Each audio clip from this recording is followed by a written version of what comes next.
Selamünaleyküm, hürmetli YouTube abonatçılarımız. Növbette zakazımızdan bitti. Nazar Sümen'den kelip onu atıp verdik. Şimdi çıraylı olan kokunu vermez, sen tanıştıralım.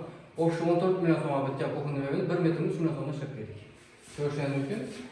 Belen kısmına, tek kısımlarını kaçın sürekli işleyemiz. Bir taraflarına, hala derinliklerine, kirmaşılarına, çıraylı bunu atıp vereceğimiz. Üstlerini şikap çakılmamız.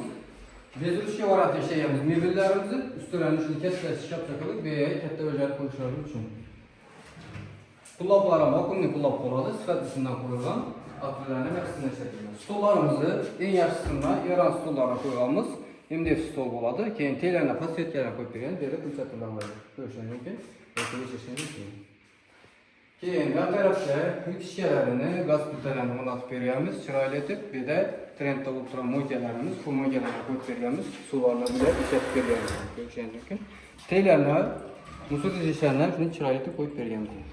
Keyin moykanın üstüne kulaylık buluşu şimdi su şirkelerinden koyup vergenimiz.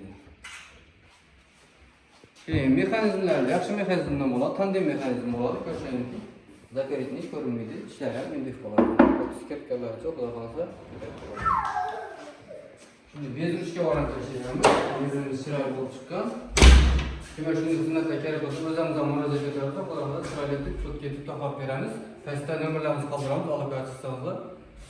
Barib, o'lchab, dastavkasi, ustunovkasi hammasi ichida bo'ladi, besplatno.